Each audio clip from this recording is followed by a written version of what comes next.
Hey, what's up, guys? I'm going to set up this room for our mentoring session with Joy real quick. And then once this is set up, we can get started.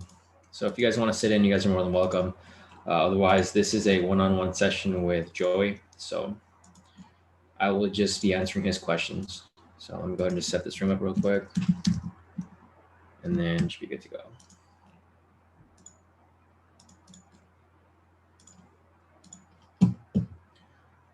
Send this link out to Joey.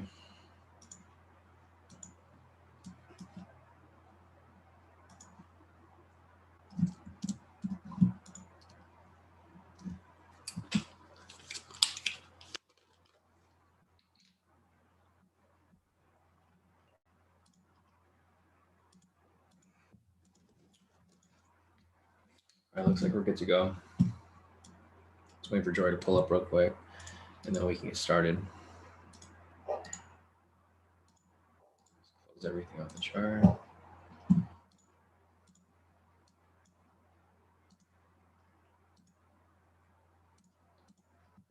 right, cool.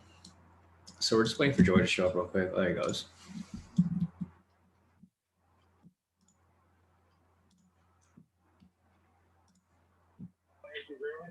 Hey, what's up, Joey? Can you hear me? Yo, yeah, you can hear me? Yeah, I can hear you. How's it going? Good, how you doing?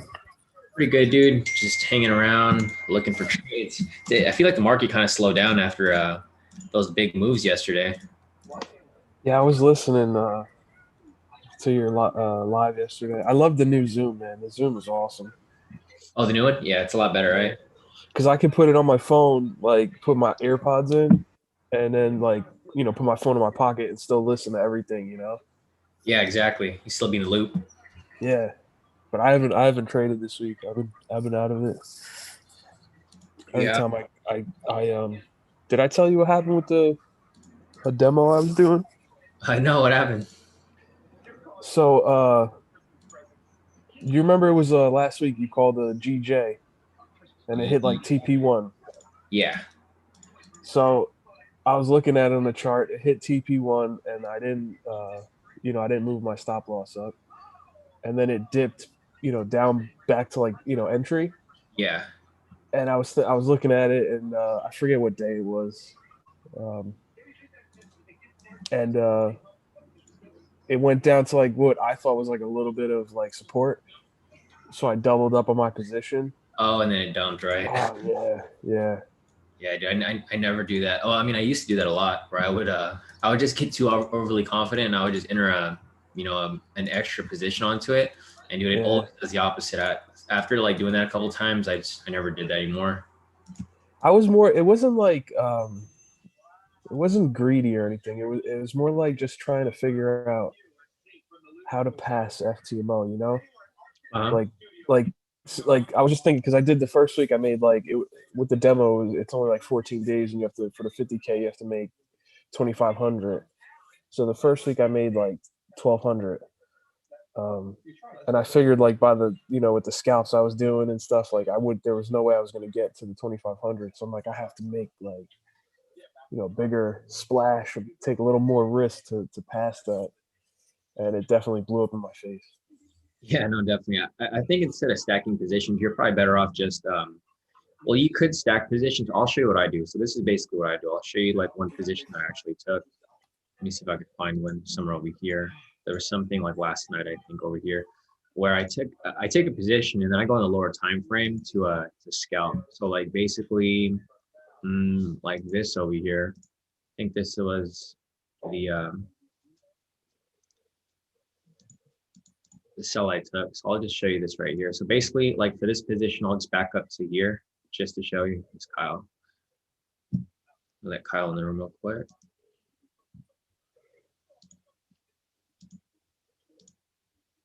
Hey, what's up, Kyle? So like basically, Joey, like when I enter this position here, like for example, this would be the position on the 10-minute, right? Yeah, So for example, right here we have the rejection of the pivot in the structure. So what I do is I enter this for a short, and obviously we have our normal parameters for like 500 pips, and then what I do from here is I go on the lower time frame. So I'll go like on the 1 minute, And then what I'll do is I'll generally have two different charts. I won't be looking on the same chart. I'll have this one and I'll have another US 30 here, like one on the Okay. different time frame. And basically what I'll do is I'll mark up the zones on the 1 hour. So let me just, I mean on the 1 minute. So like for example, I'll draw this, I guess like this zone right here. Another zone down here, and I'll let it play out slightly. So like right here, if this was to happen where this next candle closed below, I basically would just add on another position. So this would be the full position of here. And then I add on another one right here, like a fatter position. So say for here, I have like 1 lot, right? For this one, I'll add like maybe a 2, 3 lot. If I'm really confident, I'll add a 5 lot because that'll be like 5 times the profit. So like right there, I'll enter another short position and I'll just try to run it to like the next zone here or somewhere before that, like 200 pips, something like this. And then I just let that run. So I have 2 positions running. I have my full position for the standard lot and then one for like a 5 lot if I'm really confident. And then I let that run. And then I pretty much just let that hit. And then as it hits, obviously I'd have my TP there or somewhere lower around 300 pips. Once that hits, I just wait for it to do the same thing. So there's my full TP off that one. And then I just let it run. And then as it breaks again below here, I enter another one. So I stack like positions within the full move. So yeah, okay. So you have your 10-minute. You know there's 500. Let's just say technically you're gonna win 500, right? You're banking on winning, and the 500 pip move. Within that 500 pips, you're looking for entries on the 1 minute for like smaller, exactly, yeah. larger lots but smaller moves. Okay. Exactly, yeah. So like this right here, I actually wouldn't have entered this because the move would already been done for this full move right here. I probably would have waited for another entry. But like for example there, so like right here, I probably wouldn't have entered this, but as it pulled back right here, because in this situation it's different because price already pulled back to entry for your original position, and as it comes back down, this is where I would actually enter a second one because it hasn't hit yet. So I would move that there, but then I'd have my TP like really tight. Like I would just have it around the same area as this TP. So when this hits, this is a small 50 pip win, but it's still a win from there. So if you look at my profits, you kind of see. Is that why you had like the huge lots on some of them? Yeah, exactly. Nice. So like you'll see like this right here, I'll have, let me see where I started from. Yeah, so I'll go from like 1 lot to like 2 lot to like 3 lot because I stack up. That's exactly how I was mentioning. So I have like my 1 lot, like right here, where I make like $100 and then I stack it to the 3 lot, I make $700 and I have a small loss and I just, this is a different trade. This is DAX. And then I just keep stacking right here. You can see these US 30 trades. It goes from 1 lot to like other lots down here. And I started like, when I got really confident, dude, I started stacking like higher 5 lots. Cause then I figured out that it always hits, like it almost always pushes to the next zone. So like here, if we have this pushing down like this, let me see if I can find another entry here. Like this right here. But you'd have to be within an actual position. I wouldn't go on the 1 minute to just run it like this, like from zone to zone. I would make sure that you actually have a position that you're running in because you're kind of just adding on to that original position. Yeah. So you get into this right here if there was an actual position. Like that right there. Because generally it moves from zone to zone. It's just it just depends on where you're looking at it from. Because like, for example, over here, I don't know if there was an entry up here, but just just looking at it from this perspective, if we were to do those little zone entries, we could have basically just traded in between these zones every time price broke his. Oh no.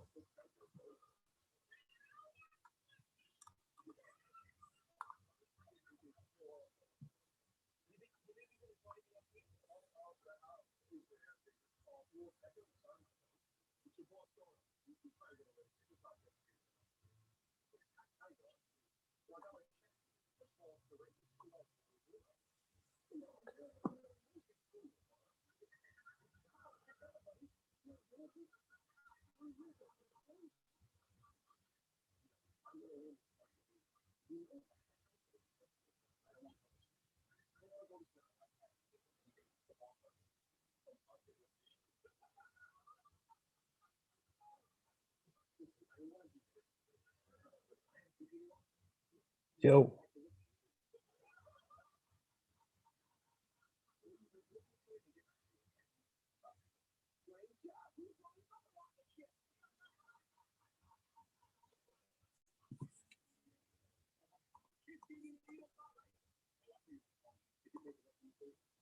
Says I gotta ask to unmute you. Who am I asking?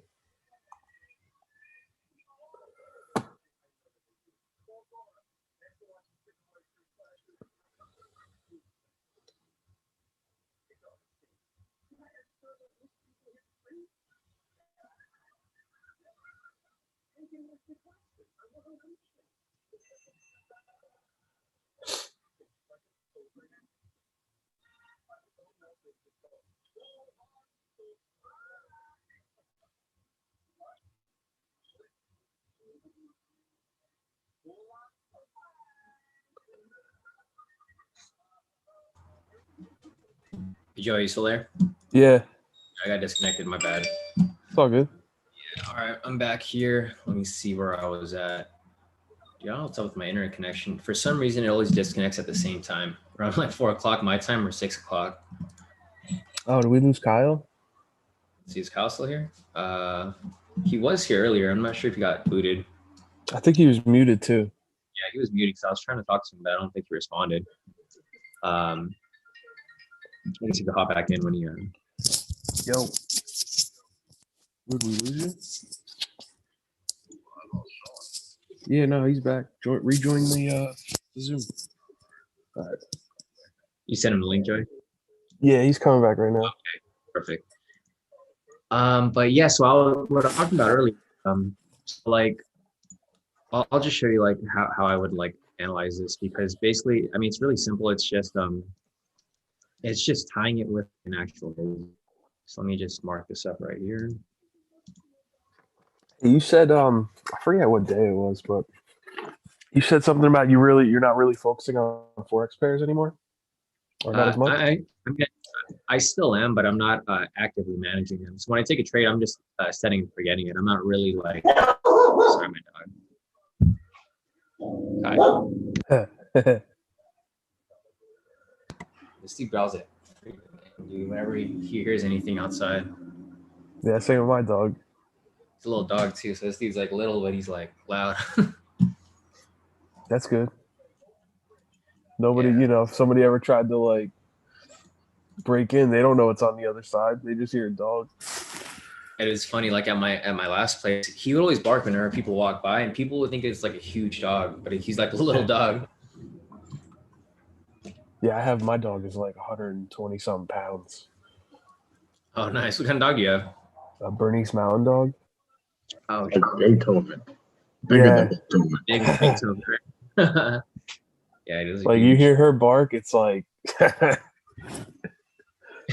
she like howls and shit, like like a damn wolf. Oh, for sure. No, definitely. It's awesome though. But I like Goldens. Goldens are my favorite breed. Yeah, definitely. Yeah, mine is he's like a half golden. He's half golden, half I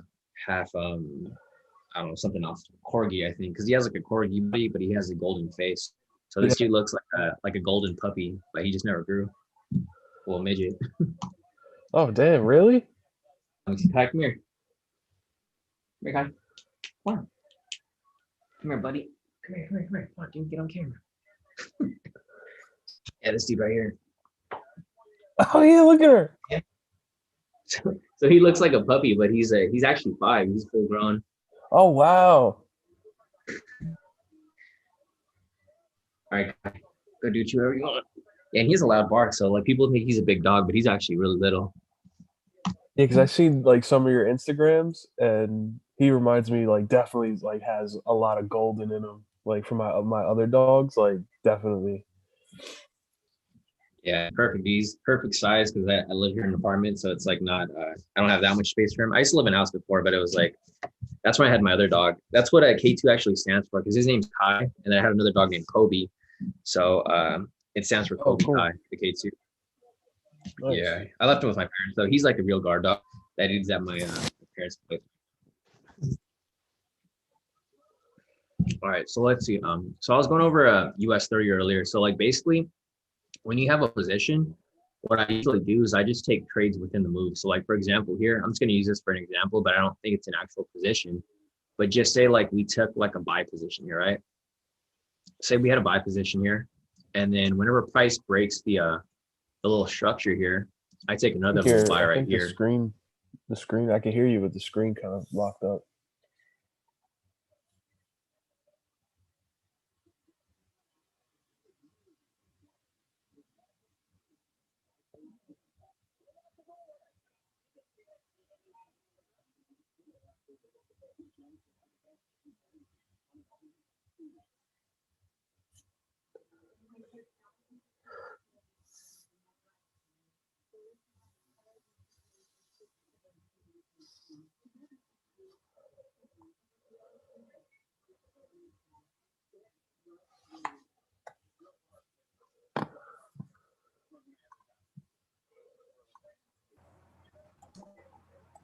Yo, Hey, Joey, can you hear me? Man, I don't know what's going yeah, on.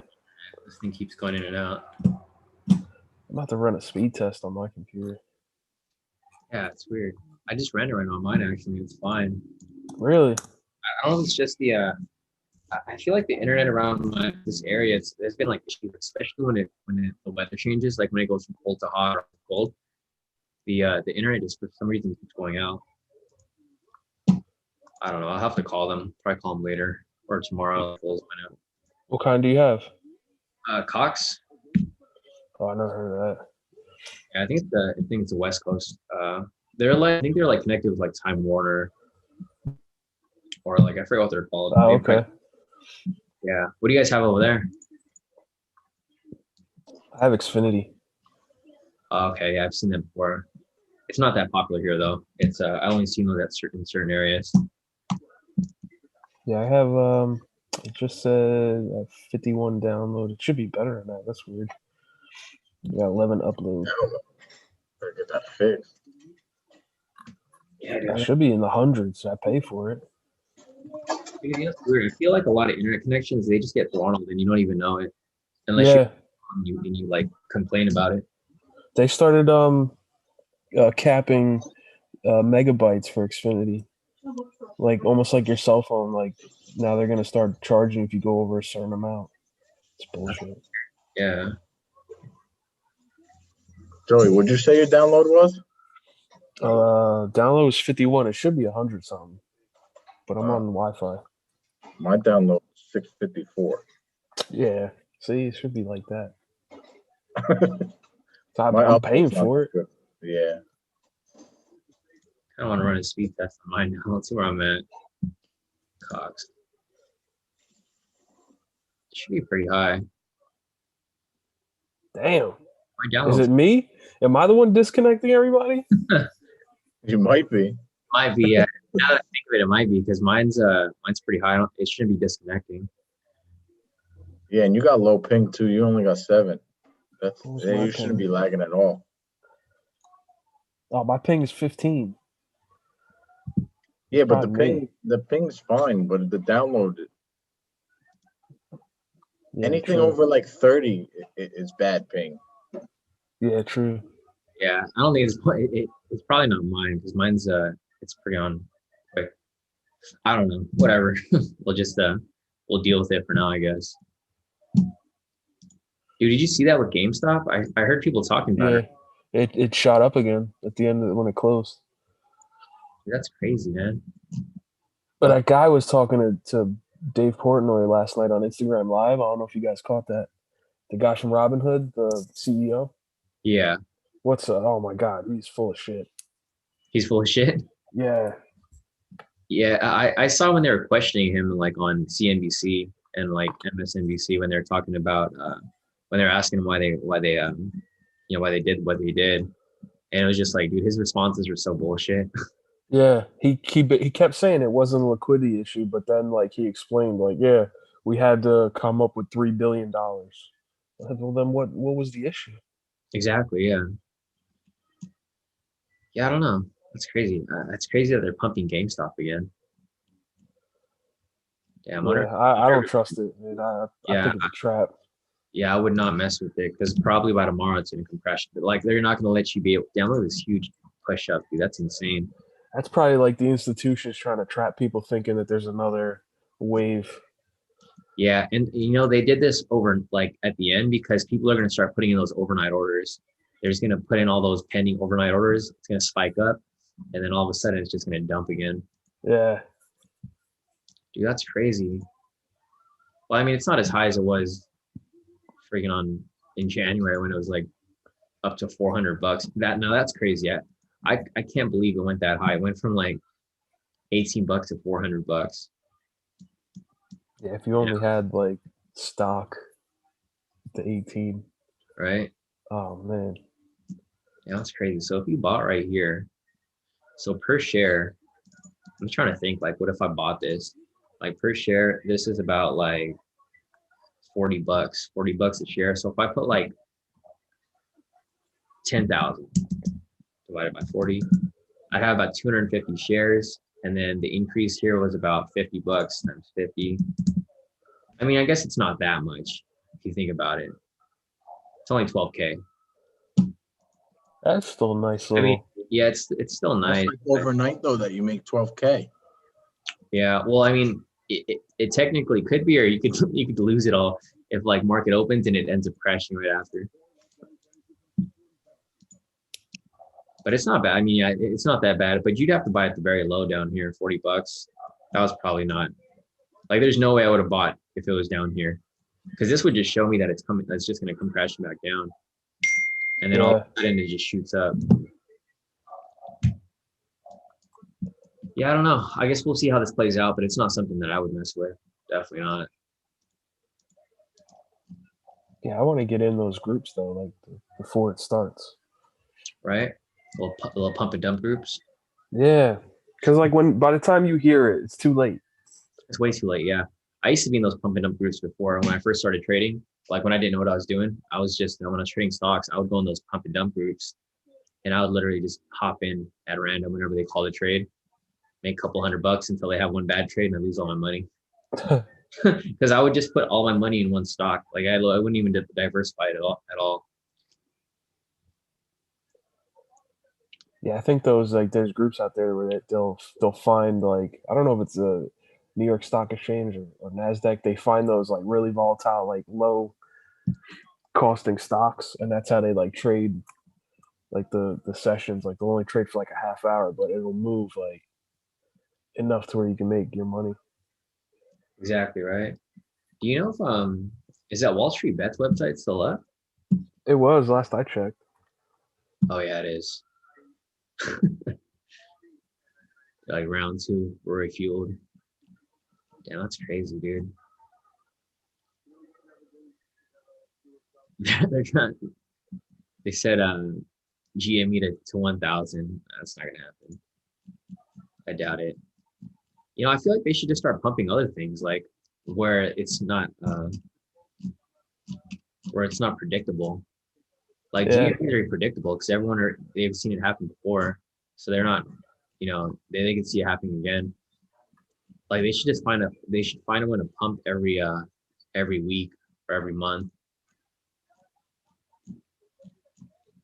But who cares? I mean, at one point they're gonna, the market makers and hedge funds, they're gonna catch on, and they're gonna do the opposite.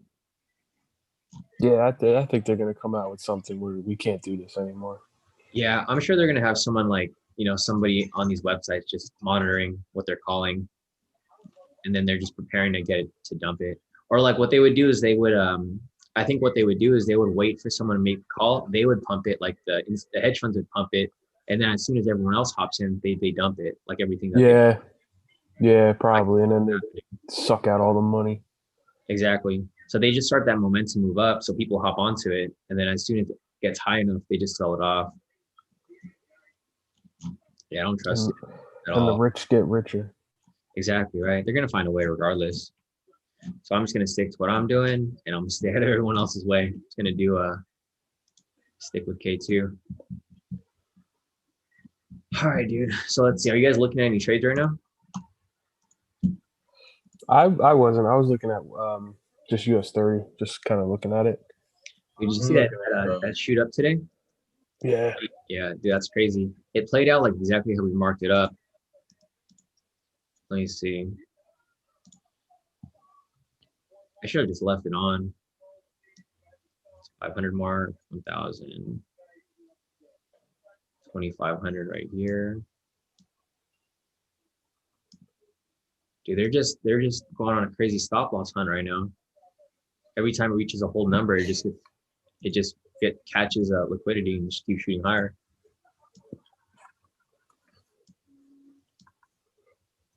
There's like 80% of people that are in sales right now. In the cells, dude, Yeah, I don't understand it, bro. Like, this is just gonna keep shooting up if that's the case. it's because so many people think it's gonna drop, but they gotta realize everybody thinks it's gonna drop, so it's gonna just keep going up. Exactly. Oh, this is the all-time high, right? That's the highest it's yeah, ever been. yeah, ever, dude. 32. You can't even find the zone right now on Yeah. any chart. It's crazy. Wow. Because it's never been this high before. So I'm just gonna keep marking these higher and higher, dude. Every time it reaches a certain point, it's just liquidity. What do you like on those zones? Are you given like a specific pip range, or are you just kind of eyeballing it? It's just full numbers. Because like for right here, what I did was I marked it from this all-time high, right, from this morning. Yeah. So I marked it from this all-time high. Generally, people like to put their stop loss at like whole numbers. So like for right here, this was 500 pips. That's generally be like the first level, 1,000 pips, 1,500 pips. Oh, so you're doing like 500 each one? Yeah, because generally it's like a whole number where people want to put their stop losses. So I see this right here. If this ends up triggering this again, because what happens is everyone, like a bunch of people have their stop losses in a specific area, right? So once their stop losses get triggered, it triggers liquidity and pushes price higher and higher. And then when it reaches this point, it pushes up higher and higher again. So that's why this keeps pushing up.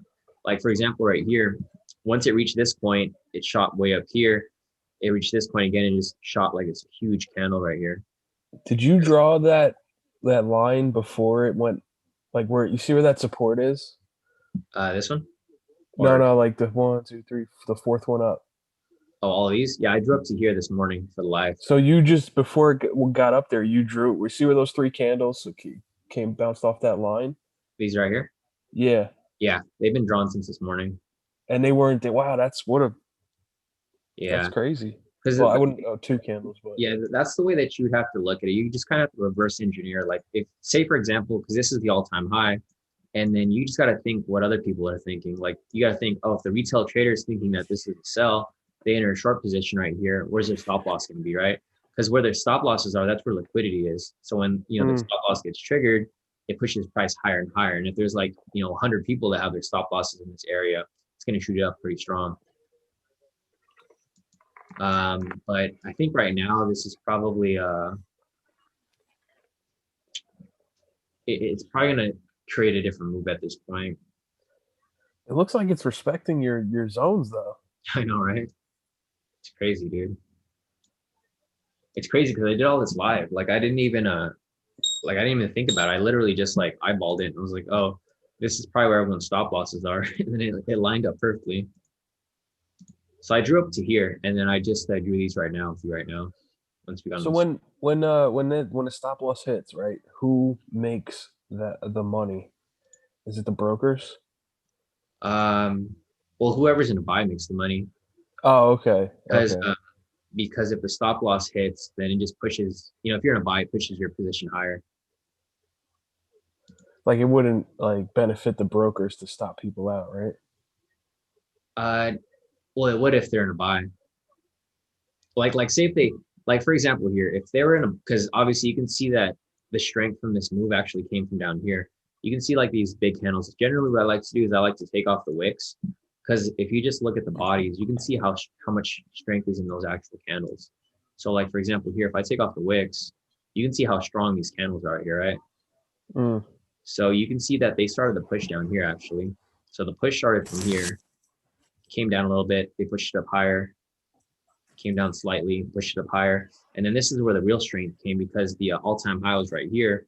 So at this point, when it reached this all-time high, it just started pushing straight up until it retraced down a little bit, and then it pushed straight so up. there was less sell pressure Exactly. Yeah. once they break each like stop loss. That's okay. Exactly. Yeah. And it's not people that are re-entering buys. It's just the stop losses are getting triggered, so liquidity is pushing price up. Because like generally, like when you like if you're in a sell and someone takes the opposite position, it just pushes price higher and higher. So like when people get stopped out, generally the market makers and stuff, they'll add on to their position. So like basically, you know where those stop losses are? They usually have like a buy stop there or something like that to fill their order. So once people get stopped out, they automatically take over their position basically. Mm. Well, that's what the market makers do. Because usually if you're using a market, like if you're trading on a unregulated broker, they're usually trading the opposite of you. So if you're taking the sell, they're taking the buy. And then they just stop. Really? Yeah. They don't want you to win, dude. Like most of the unregulated brokers, that's how they operate. There's like B book brokers, A book brokers. There's different types of brokers that you could use. But for most unregulated brokers, they usually trade opposite of you because they know that people are bad at calling trades. Like they know that majority of people like fail at trading. So whenever someone does like one move, they do the opposite. That seems kind of shady. Yeah, well, I mean, you could do that too. Like, there's some copiers. Like, I have a copier actually, like my copier that I use for my multiple accounts. You can have it set where it takes the opposite position. So, say if you're copying someone's account and you know they suck at trading, it'll do the complete opposite. So if they Really? take a buy, it'll take a sell. Yeah, it is funny. So if you find someone that sucks at trading, just hook on your copier and take the opposite moves every single time. Because there's some people like that. That'd be funny, man. If they're like, "Oh, sorry, I lost all the money for you." Like, Like, no, I actually made money. it's funny because there's some people that are like that they're really good at calling bad trades, or they're good at calling the opposite trades. Yeah, no, it's funny, man.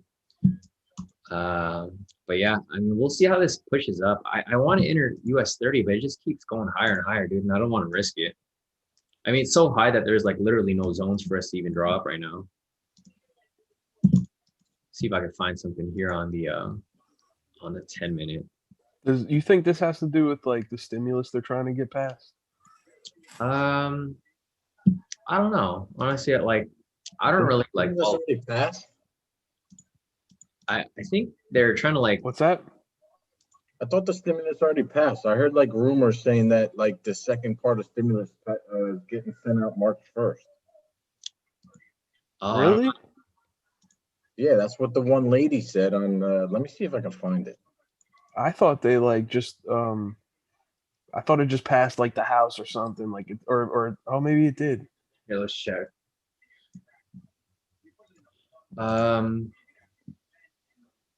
Checks updates.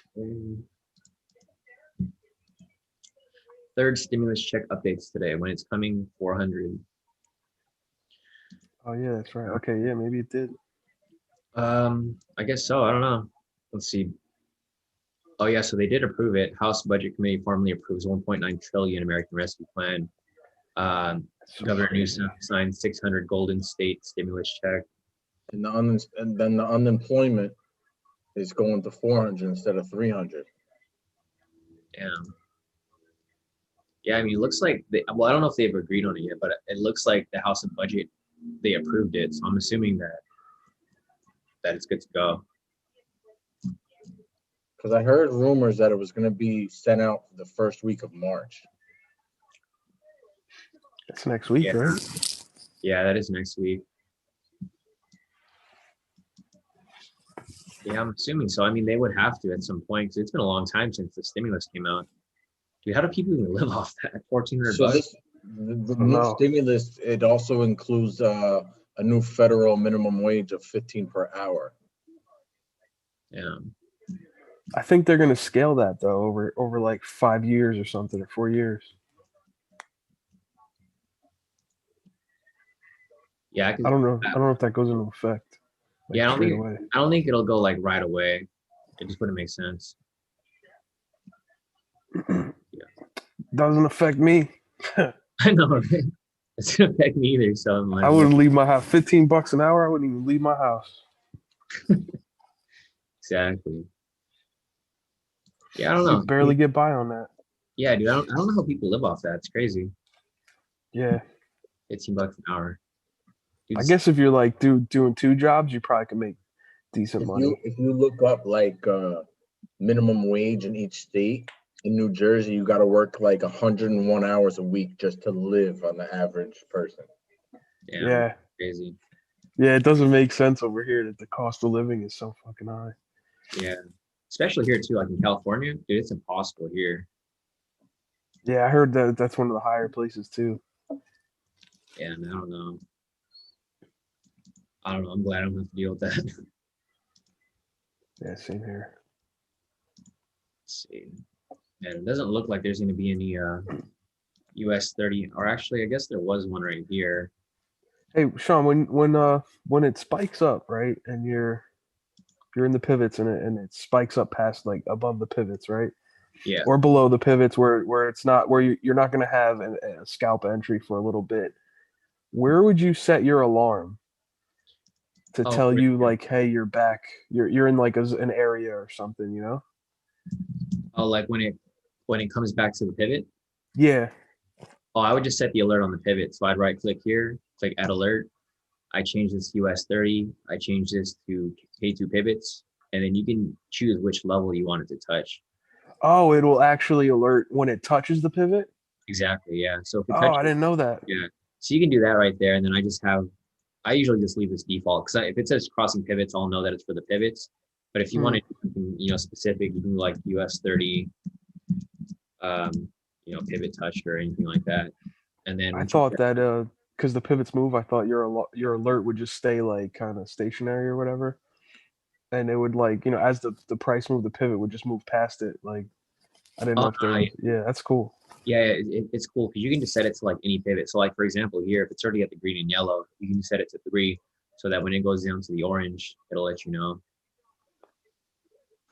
Yeah, that's a good thing. Yeah, it's pretty solid. I mean, that's usually what I do. So if like earlier today when price was just super high right here, I had it set to this green pivot right here to let me know. And when it came down and triggered it, I looked and I was like, oh, there's no zones there though. So there's nothing for us to really take off that trade. What did you click? You right clicked? Yeah, well, you can right click, you can do that, or you can just click alert up here too. You could either right click add alert, or you can just click this add the alert. It's the same. Where's the alert? Sorry, I wasn't looking. Oh, there it is. Okay. Right up here. Yeah, next to replay. If you click on that, just click condition. The first condition is US 30, and then for value, you just change that to K2 pivots. Oh, okay. Yeah, it's pretty solid though. Hey Kyle, have you been applying nice. the that Asia session entry that you were doing? Yeah, but I basically just like when it goes like 30 points in the profit, I'll move it to like break even, because if it reverses, it pretty much just goes back the other way, and then it'll hit full TP if it doesn't hit full TP for the Asian Open. Like today, it hit like 47 points on Asian Open. Yeah. And then it came back to entry, and now it's just. Gotcha. Okay, I'm gonna pull it up on my own. Was it for a sell or for a buy? Buy. Oh, that's solid. Yeah, if it was a buy, that's definitely something I would be cool with. Let's see this real quick. Oh yeah, so this one right here. Yeah, I can see it. Yeah, it hit for like 470 pips, something like that. Yeah, it's kind of risky though for the full move, because that's a pretty big move up. Yeah, I haven't even been doing it for 150. I've been doing like 50 to 75, and it's been pretty much like, I think it was like 1 or 2 losses in the past like 2.5 weeks. Oh, that's cool. Yeah, no, it's pretty solid. If you were to do that, you apply that 1 minute strategy you were doing to this too. Oh yeah, exactly. Yeah, you can do the same thing. Yeah, if you really wanted to do that, the only problem with the 1 minute is if you're trying to, because like I tried to do it where I can just take every time it breaks structure, I would just all the way just like using the K2SR strategy, but sometimes price doesn't continue that direction. Let me see this real quick. Yeah, because if we were to run this here, I mean, it would have been pretty solid overall. Like even if we were doing the 1 minute strategy off of this. Oh, this is live? Yeah. Oh, I just got it. Is that note for you or me? Your internet connection is unstable. Oh, Anybody get that? no, I didn't get that. That's Yeah, it's definitely, That's me, dude. your connection. Yeah. you gotta reset your modem later. Yeah, it was You know, they forced me into using their modem too. I was pissed. I had a really good one. Yeah, no, I had my own too, and they for this internet they made me use theirs too for their I don't know, they have some different That's stuff. just so they can charge you for like the rent fee. It's probably like $7 or $5 to rent it from them. Yeah, exactly.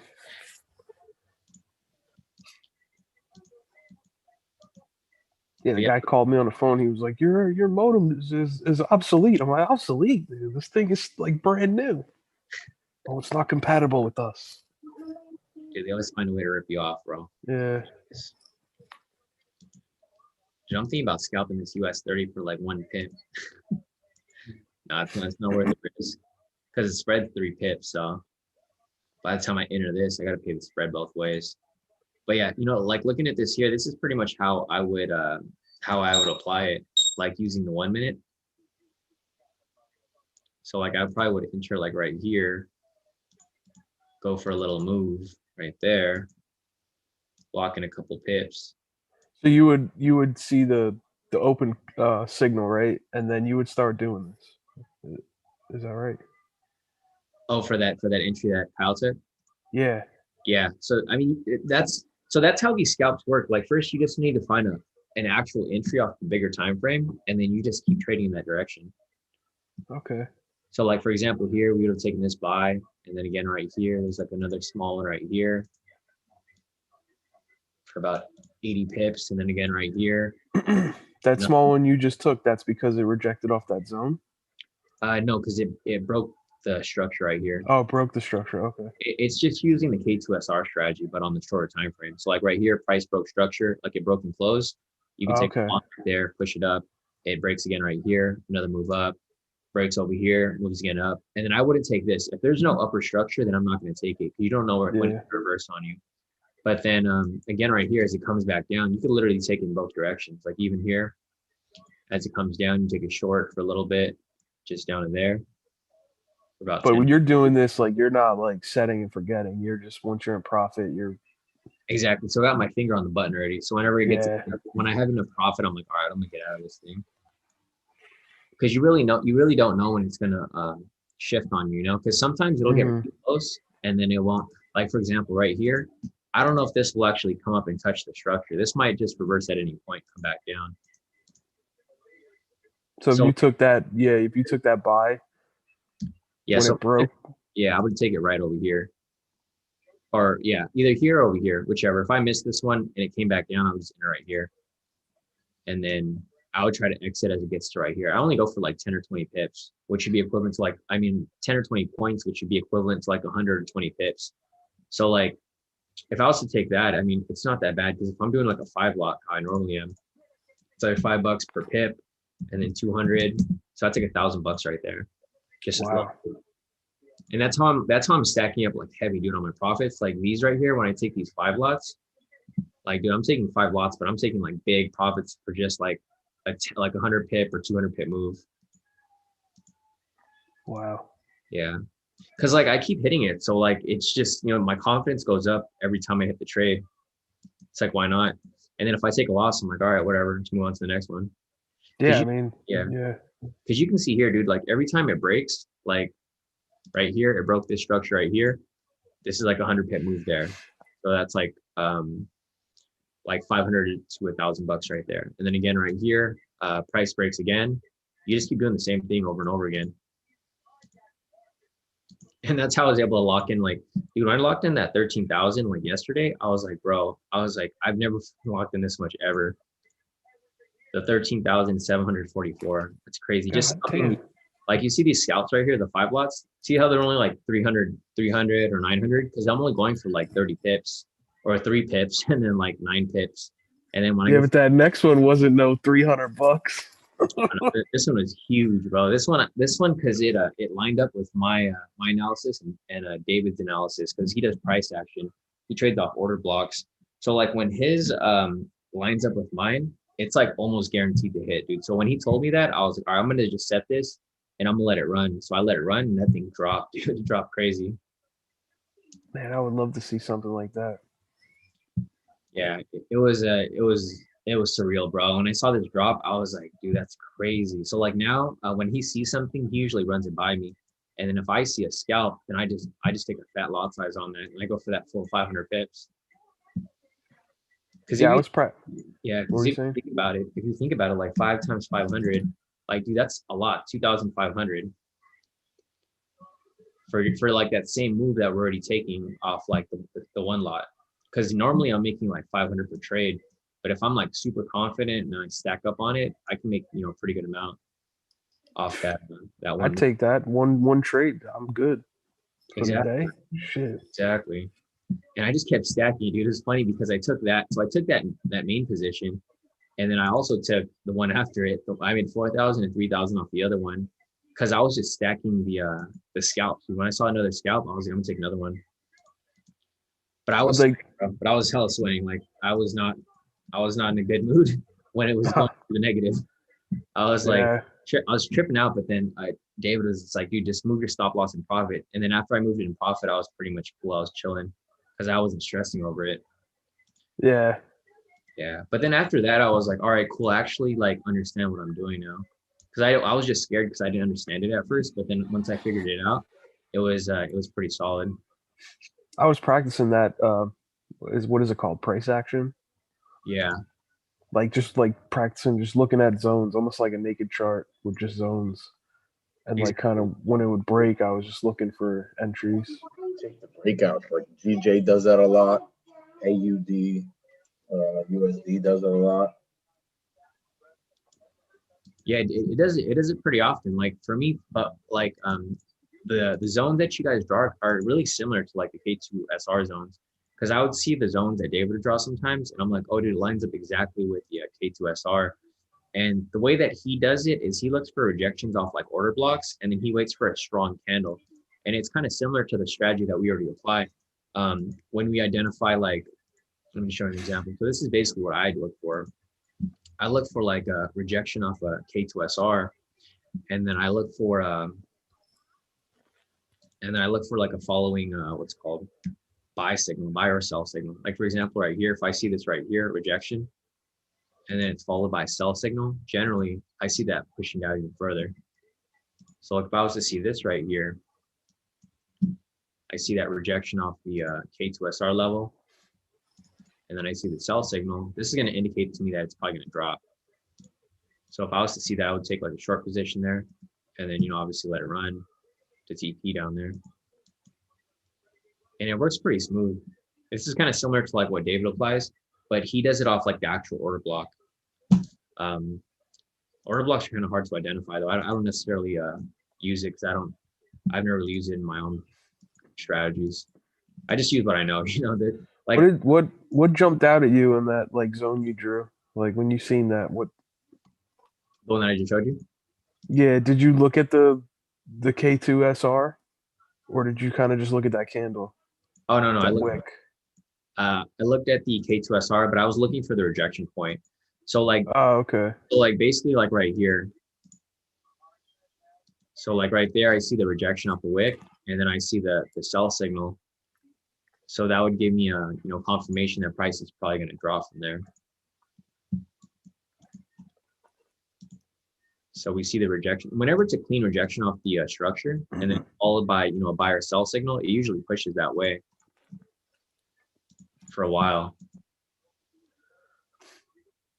Like this took some time, but then eventually it came down.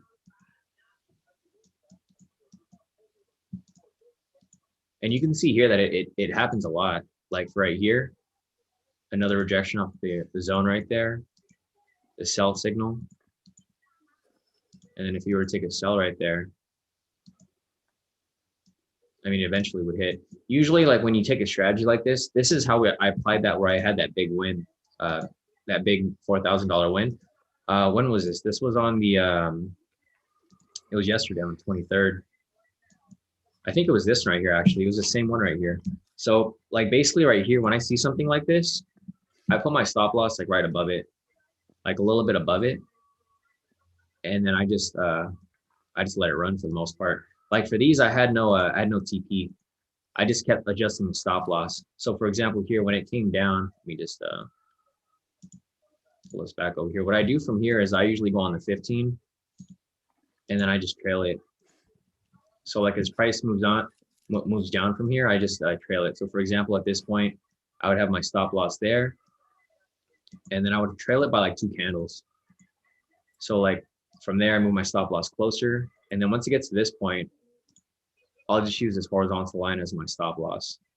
And then as it continues to move down further, I just keep sliding it down. Oh, the previous candle's wick or whatever, the second one. Yeah, usually like whichever one is like a big candle. I mean a big wick. Like you move it to every wick. Cause like for example, right here, this wick is just too close. And if I did that, I would have gone stopped out. I go for the big ones, like this big wick up here. I'd move it there. Another big wick right here. Move right there. Big wick right there. Move it down there. And then as it continues to move down further, I just continue to move it down with it. Like for example, right here. Or no, right here, I'd move it down to this wick. And then I think this is probably where I got kicked out of the trade. It was somewhere around this area. I can't remember, but it was a big move. It was for sure like a big move, like a pretty decent move. Let's see, we got a signal for US 30. Oh, dude, it's 5 o'clock. Do you guys have any questions that you guys want to cover real quick before because I got to have another session at 5. No, I'm good.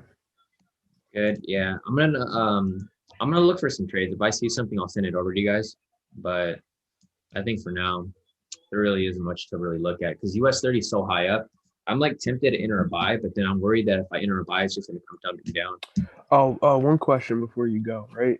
And I see this a lot when Asia starts, or kind of towards that area where like it looks like US 30 is kind of consolidating. And you're looking for your scalp entries, right? Like there's a few, I see 1 or 2 there, but like when you see that and it's kind of going sideways, but you're seeing like entry after entry after entry. Yeah. Are you staying away from that because you know there isn't much in the market at that time, or? Yeah, exactly. So like what I do is when I try to see when market is choppy, is I just turn off the candles. I turn off the candles, and then you can see where the pivot starts to cross over. That's where I stop. Oh, I don't trade because the market's too choppy right now. So like for example here, I would draw a box right there, and this is basically where I wouldn't trade. So I wouldn't trade around there. I wouldn't trade around here. Like even if you've seen like 3 or 4 entries. Yeah, because the market's choppy. So when it starts to cross over like this over the orange and red pivots, I just I sit out of it and I wait for it to actually smoothen out. Okay. You can see these areas right here. So I've already marked these up right here, and then I'll turn on the candles and I'll show you. So like right here, you can see that there's some nice entries, for these buys here. But as soon as it gets over here, this is where it gets kind of choppy. So I would probably skip. So I probably wouldn't skip the whole thing. Once it starts to smoothen out again, like right here, yeah, then I would take maybe this red one right here if there was an entry there, for example. So I would take these, but if I saw this one right here, then I would take this scalp entry if it like lined up with the zone, and then again with right here, because you can see over here. See if you took this buy right here. So like for example, if you saw this buy right here, because it's projecting off the pivot, and just say for example there was a zone right there, right? Yeah. That it would have went complete opposite of you. That's what I see sometimes, and it's like I don't know. Yeah. So like to make things simple, like right here, you can see that the pivots start to spread out right here, right?